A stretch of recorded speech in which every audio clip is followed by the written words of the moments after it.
Welcome to the Working Your Way podcast.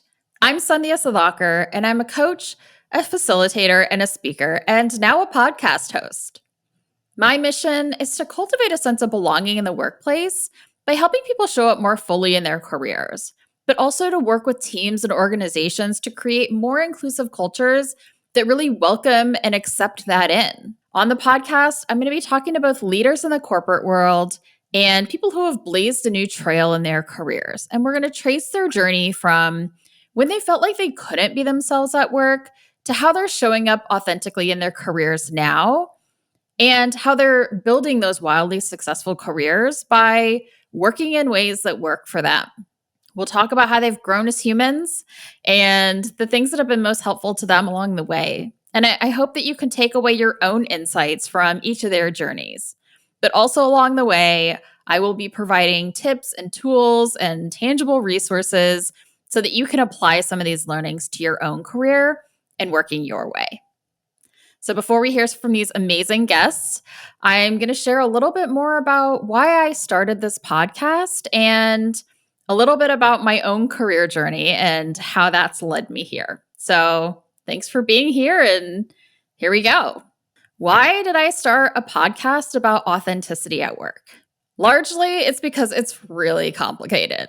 And there's a lot of talk right now about bringing your full authentic self to the workplace. The biggest question that I want to talk about with my guests is, what does being yourself at work really mean to you? There's some work that was done by Jodi Ann Burry and Ruchika Tulshian that I want to credit here that talks about, as somebody whose identity is not centered, if you're a woman of color in the workplace, for example, oftentimes you're told to bring your full self to the workplace, but the environment is not conducive to that. You're actually not welcome to be your full self in the workplace. And so it can be a complicated topic. Do you want to bring your full self into the workplace? Is that for you? What role do you want your career to play in your life? Is it a sense of purpose or is it a paycheck? Those are questions that we all have to navigate. And then for those of us who want to show up fully into the workplace, is the environment inclusive? Will it accept your full self? And so this complicated conversation of authenticity looks different for everybody. And I also have to say, authenticity is not an excuse to be an asshole. I'm just going to lay that out there. It's important for us to know that we get to choose how we show up. And saying that this is just the way I am and using authenticity as an excuse is no longer acceptable. But I think it's okay for us to kind of change our definition of what we want to think about as authenticity in our career, to show up fully one day, or maybe you're in a different company and you don't want to bring all of your personal life and your identity to the job. I think that's a constant kind of navigation that needs to happen. But my hope is at the end of the day, we're not hiding important parts of ourselves or leaving behind things that are really critical to our identities. And I think our careers can offer us so much more. And so if that's a choice that you make, it could be a place to express who you are and derive a sense of fulfillment. And it's okay for us to think differently about this. Really, it's just exactly why I want to bring a range of stories and perspectives and different interesting individuals that are navigating this differently for them. Authenticity is a topic that's near and dear to my heart because it's really been a journey for me. I will admit something, and it's that I love to work. I feel like that's not really a popular opinion these days, but I've always loved to work. I love to feel valuable and contribute and impact others through the work that I do. And also, I spent a lot of time in my career being productive and successful and valuable and contributing, doing things that I really didn't care about. And so it's important for me to think about and to share my own story of how following someone else's template for success or not being authentic to myself and what I really wanted actually led me to burnout. As much as I had the success on paper and the credentials, I found myself at the end of that ladder, at the top of the ladder, if you will, feeling really empty and unmotivated. And so here's what I've come to believe. We get to be successful doing exactly what we want and being who we are. And we get to do it in a more sustainable way. And this is where authenticity is the key. Knowing ourselves, being true to ourselves, building this healthy connection to who we are and what we do is really important in both being able to succeed, but also have that sustainability and constantly paying attention to our sense of well-being. A lot of people may be holding themselves back because, they have this sense of self-doubt. And largely this happens because they don't see themselves in leaders that they have, visibility to. The people that they see don't look like them or sound like them or speak like them or think like them.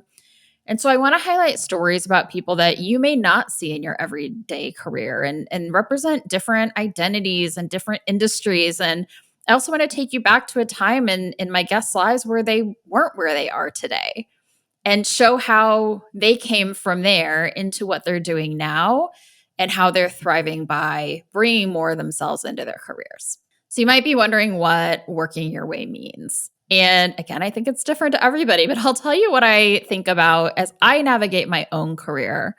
The things that are important to me when I think about working my way, it's leveraging my natural talents. What are the things that I show up? I walk in every door and I just naturally have. These are not things that I need to learn or develop new skills or change the style of how I show up. It's what are the things that I bring to the table every day just by being me? How do I change people in every room that I walk into just by showing up in it? And how can I leverage those natural talents in my work? Because when we can align our work to our natural talents, we're using less energy. We're draining ourselves less, and we're doing the things that we naturally do well in order to reach outcomes in the work that we're doing. It's also about we're doing work that aligns with the values that I have and the type of lifestyle that I want to live. And so I've more so in this chapter of my career really embraced this idea of autonomy and freedom as being really important to me. And I want to make my own choices about what type of work I do and when I do it and how I do it and where I do it. And I also want to be able to really care for my own health and well-being. And I also want to be able to show up generously for the people that I love. And all of those things play a role in how I design my own career, how I design my own job here in my company and the ways that I want to work. And I also want work that gives me a place to grow. I want to be able to invest in my own development. I've always been someone who wants to learn and grow and change and really embraces that and leans into it. And so entrepreneurship is a really excellent way to challenge yourself every day and, maybe have an existential crisis once in a while. But it allows me to really learn, and I get to take classes and I get to learn new skills. And all of these things actually are in service of better serving my clients, but also in service of building a more successful business. And so for me, designing my career and my business and the way I run my business it's all about how do I leverage the things that I do really well naturally. How do I make sure that I'm incorporating my values and the type of lifestyle I want to live into that? And how do I make sure that I'm always growing and evolving and make that actually an intrinsic part of the work that I do? That's goes hand in hand with how successful I am as a business owner, how much I'm willing to do that. So my journey for me, I often say, personal is professional, professional is personal.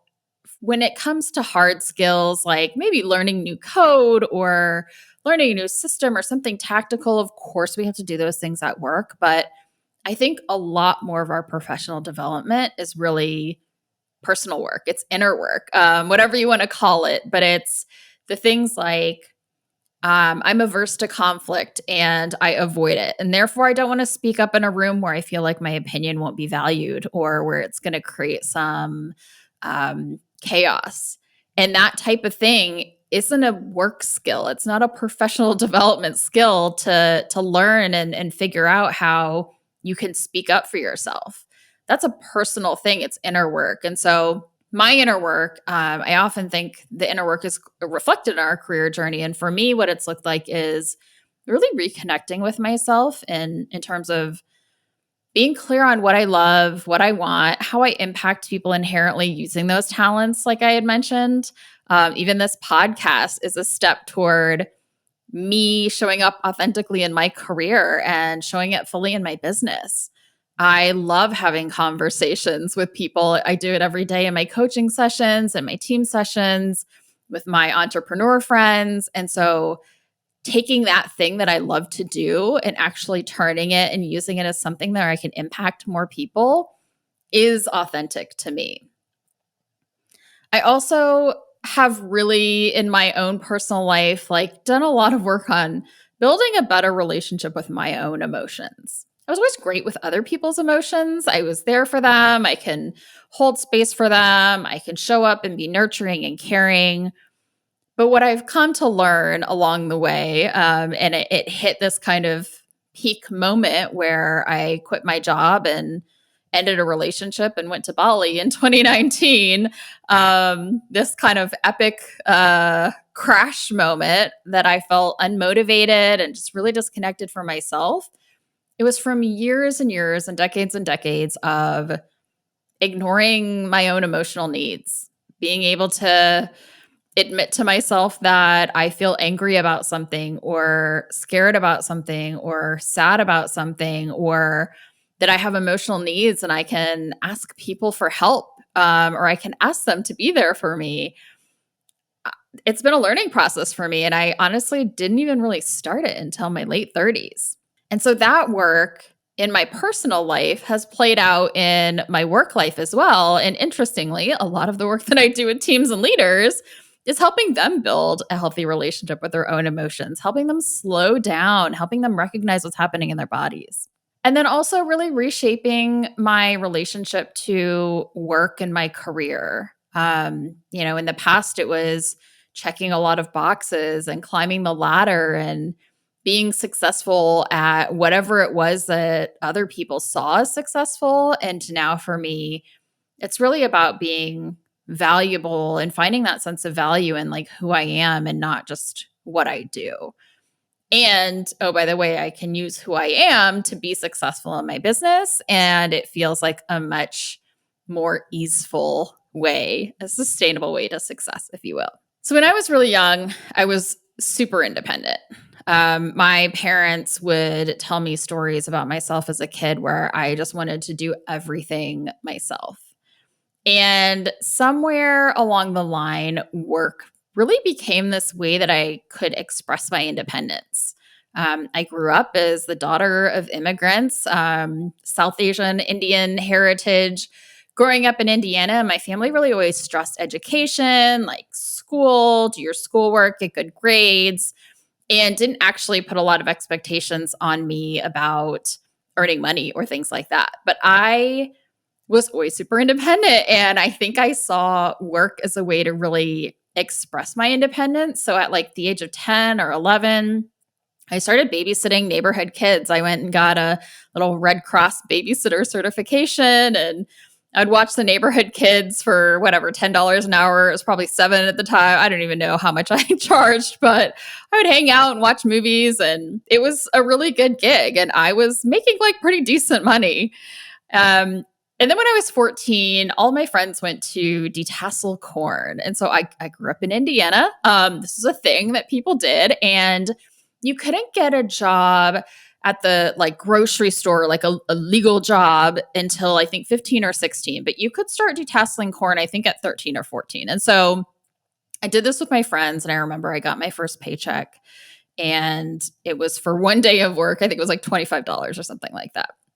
And my dad was always also somebody who really loved work. And I think he was really proud of me for my independence. And he was kind of like a sentimental type, wanting to like savor life. And I remember I handed him my paycheck. I was like, can you take me to the bank so I can like deposit this in my bank account? And he said, how about if I just give you the $25, then we can take this check and we can frame it. And then you'll always have this framed, your very first paycheck.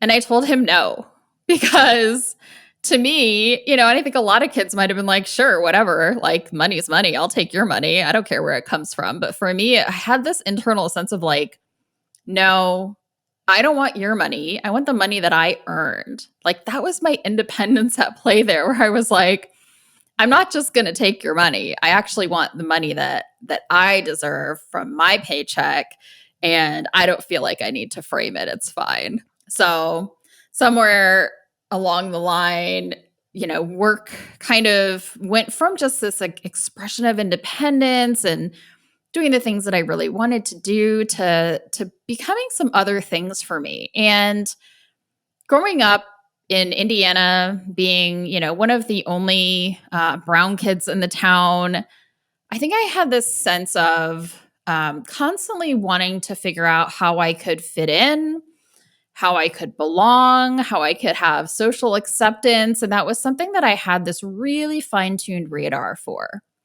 And making people feel good about me, knowing how they felt about me, and being really keenly aware of that. I can remember a moment where we were all gathered at my grandparents' house for the holidays, and one of my uncles asked me, like, hey, what do you want to be when you grow up? And I think I was 8 or 9, right? This was the late 80s. And I said, I want to be a teacher. And I was so excited because I loved school. I loved doing homework. I loved taking home worksheets in the summertime and like filling them out. I loved grading other people's work. That was really fun for me. And I really liked kids, right? I started babysitting just a couple of years after this. But the response that I got from my family when I said I wanted to be a teacher was not what I expected. It wasn't a look of, wow, that's amazing. My grandmother actually looked at me and she said, are you sure you want to be a teacher? Because they don't make a lot of money. And my grandfather was a career academic. So this wasn't about not respecting teachers. It was about security. For her, she saw this job, being a teacher, as less secure than some other things. And I think she wanted different for me. And I took that in, and in an instant, in a split second, I said, I want to be a pediatrician. And somewhere in my little, 8 or 9-year-old mind, I kind of took in this, okay, I like kids. My family wants me to make more money. A doctor. I can be a doctor for kids. And it was just this like intelligence of being able to pick up from my environment exactly what people wanted me to say. And I shifted my career aspirations that quickly. And the validation that I got from my family was exactly what I thought I would get the first time, maybe. They were like, great, that's amazing. They were so proud of me for having this aspiration. And so I think that was maybe the first moment where I saw career and achievement as a way to build acceptance and belonging. And that pattern continued for me for quite a long time. Even that corn detasseling job, which is a terrible job. It was hot, it was sweaty, it was uncomfortable. I left my babysitting gig where I was, watching Disney movies and making money to go walk through a cornfield in full sleeves and full long pants in the middle of summer in Indiana and like pull the tassels out of corn because that's what my friends were doing. And I just really always wanted to be a part of the group. And luckily for me, everybody went to work at the grocery store a short year later. So I went to be the checkout girl at JC Food Store. And that was a much more comfortable situation. But looking back on high school and college, I feel like a lot of my radar was pointed toward collecting these accomplishments and achievements and being an honors student and being in the student government, or I graduated from high school with honors and I got a full ride scholarship to business school where I graduated from honors from there and was in all these clubs. And I actually went to work for Procter & Gamble, which is a Fortune 50 company. I think recognition's always played a really big role in my life and career. And it was a way of earning myself admiration, acceptance, belonging, that external validation that came with achievement for me was like a drug. It was something that I would do and I'd get this great validation back from people and I was like, yeah, all right, I'm doing it. I'm checking the boxes. I'm doing all the things that I need to do. And I remember in high school, I told like so many people what I wanted to do when I grow up or, after college is I wanted to make Super Bowl commercials. Because at the time, this is the late 90s, like the Super Bowl commercials were like the epitome of advertising. And I knew I was going to go to business school and I was going to major in marketing. And so I was like, great, this is fun. It's creative and I enjoyed those things. But I think subconsciously I knew Super Bowl commercials are like the highest of the high of recognition of what I could get in a marketing job. That was how my brain was working at least. So I soon came to find out that advertising internships were unpaid. And so I said, maybe I don't want to do that. And so instead I went to work for Procter & Gamble, which again, Fortune 50 company, very prestigious. And I could use my marketing degree there. I had a moment while I was working at P&G. I had just gotten promoted. And I remember I was one of the first people in my class to get to this first promotion level. And, it was pretty exciting for me. And I had been tapped to take this job. I wasn't going for it. I wasn't advocating for it. But my leadership came to me and said, hey, we have this role opening up and we think you'd be great for it. And so of course I was like, yeah, promotion, I'll take it. And I I had one of those moments where it was like, how did I get here?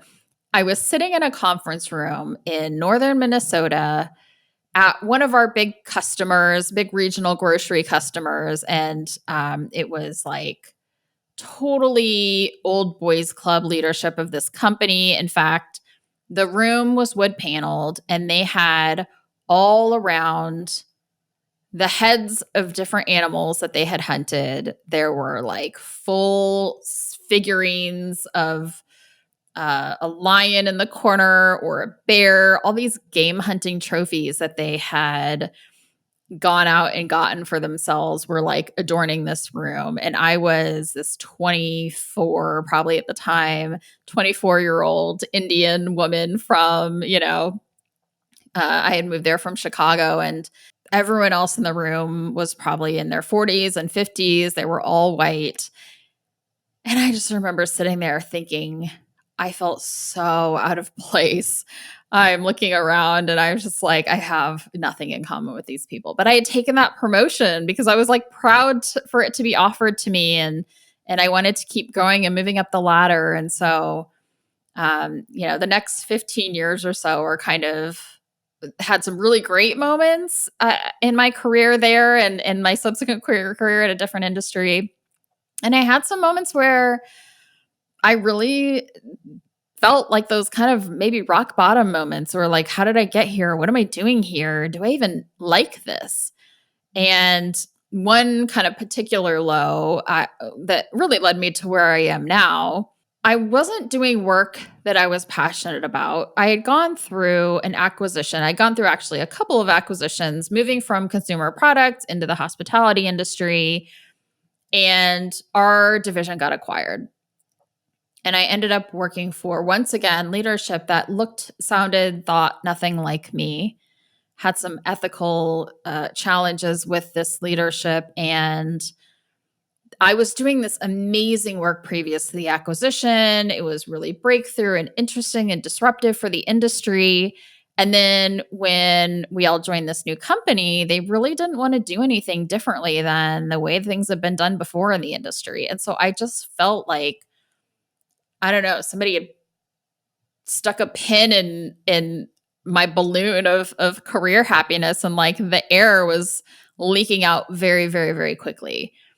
And so this rock bottom moment for me looked like coming home at the end of the workday and vegging out, dissociating, trying to like ignore all of the awful stuff that I had endured that day. My ideas weren't listened to. We were making business decisions that I didn't agree with and I thought were really harmful for customers and employees. Seeing people kind of shouting into the abyss, trying to really like share what might work better and having leadership not listen to them. And I didn't feel like myself. I had been slowly losing myself for a long period of time in my career. But this was, I didn't want to go out. I was sad a lot. And, and frankly, I felt my emotions actually a little bit out of control at a lot of points. And I had been someone who was always under control for such a long time. I mentioned that, building a relationship with my own emotions has been a big part of my own growth. And I think I had been ignoring them and denying them for so long. Now they were loud. They were screaming and they were taking over my day. And I knew I had to do something different. And so I quit my job with nothing lined up. I left the relationship that I was in that also felt like it wasn't serving me. And I ran away to Bali, as cliche as that sounds. And I committed to doing only what I enjoyed for 4 months, which ended up turning into 7. And during that time, I really rediscovered my love of learning. And I was sharing things with people that I really loved, learning new things and telling other people about them and seeing the enthusiasm in them. And one of those aha moments was, interacting with relative strangers and having them reflect back to me some of my own talents and things where they would call out certain things that I was doing. And I was like, oh, well, everybody thinks that way or everybody does that. And they would say like, nope, that's actually not true. It's something that you do really well. And so spending time with people that didn't know me and that I didn't know and didn't have any preconceived notions of who I was actually really valuable for me. And during that time, I was doing a lot of my own personal growth work. And so I started doing workshops for people, sharing the tools that I was incorporating in my own life. And it ended up being a really positive experience for a lot of people, especially me. And so that was really the origin story of my business. And I came home actually in March of 2020, right into the pandemic. And I kind of immersed myself in school and certifications and really combining my corporate experience and my experience as a leader and a manager with some formal education. And that's where I started Self at Work. I began career coaching and really helping people reconnect with themselves and figure out what they wanted to do in their careers, because it was something that I had kind of just gone through. And where I am now is I still do some one-on-one coaching, but most of my time is spent with teams. And it's really about sitting with leaders and their teams and bringing my brain and my heart to the table to help them create a better team environment that really leverages the different talents on their teams or the different thinking and working and communication styles and harnessing those things instead of saying, gosh, this person never speaks up in a meeting, so they probably just don't have anything to say or they don't care. And like getting beyond those kind of assumptions where we tend to fill in the blanks about somebody and opening up the door for people to have real, authentic conversations with each other about what works best for them and what will enable them within their team structure to bring their best work to the table. Last November, I actually did a talk about a lot of this stuff, about my own story of belonging and work and, how I kind of reconnected with myself. And it was a really personal talk, and I can link the video in the show notes, but something really interesting happened. I had this moment where I was on a stage and I was sharing so much about my own story and my own journey with the audience. And I expected the story to resonate with people. I did expect that, there would be maybe children of immigrants that would really see themselves in my story and recognize something. And the craziest thing happened after I was done. I had somebody come up to me that said, wow, I really resonated with your story. I saw myself in it. And it was a 80-year-old white Jewish man from the Upper East Side of New York.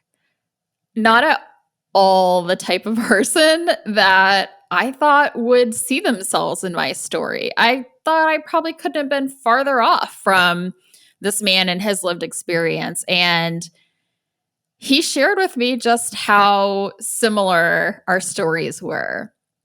And I think this moment and a lot of others along the way, as I've been sharing my story and sharing more of myself with people, publicly or with clients, it's helped me recognize that like the power of stories and being able to identify parts of yourselves and others. We get to see ourselves in others, in their stories. And oftentimes it happens in ways that we might never expect. And that was a real inspiration for me. Having somebody see themselves in what I had to say that looks and sounds and talks nothing like me, but this shared humanity of the experience of bending or twisting ourselves or playing to the expectations of people that, we don't even know that we're doing until we get so far off of our own path. It's like this slow drift that can happen to so many of us. And seeing just how many of us have gone through that, I really want to start this podcast to help people recognize those things earlier and have some tools to get back on their own track. The tool that I shared when I was in Bali doing workshops was something called the Enneagram. And it's something that I use as a coach and a team facilitator a lot in my work. And it's really about understanding what are the core motivations behind your behaviors. And it's especially insightful because we often can behave very similar ways to other people, but the kind of core human needs behind it might be different. And it's like when you go to the doctor and you have a headache. Do you treat the headache or do you treat the reason that you have a headache? What's the root cause of that headache? And so much we're treating the symptom and not the actual problem. And so Enneagram can help us really dig deep and see what is the challenge there? What's the thing that we're trying to get?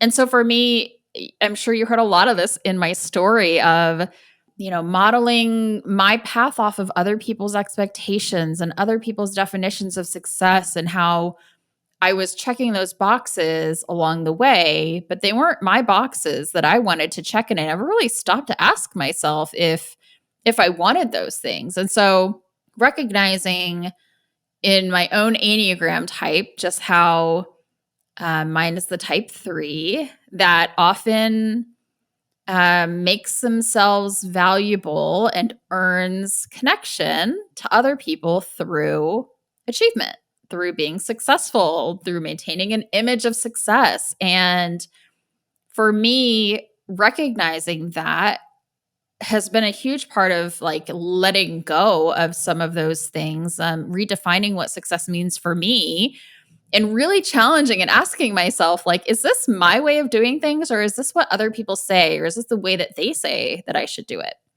And so I say all of this to say, like, my work is cultivating this internal sense of value and recognizing that I'm valuable for who I am and not what I do, which is hard. And we can cognitively know a lot of things. Like we can cognitively know if we're like conflict avoidant that, oh, I should just speak up more. But oftentimes these things that we need to work on to really show up fully are deep and they're very conceptual. And the thing that I've learned through studying trauma is that they live in our bodies. It's not a mind thing. It's not a mindset thing. It's not oh yeah, just speak up for yourself more often, or, oh, just tell yourself that like, you're not valuable for what you do. Like easy, right?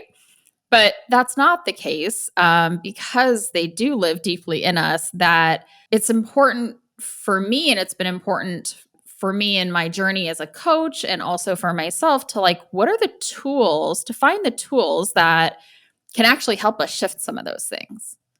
Because anybody can say, if you're distracting yourself because you don't want to face the negative emotions around something that you're doing, like just do it.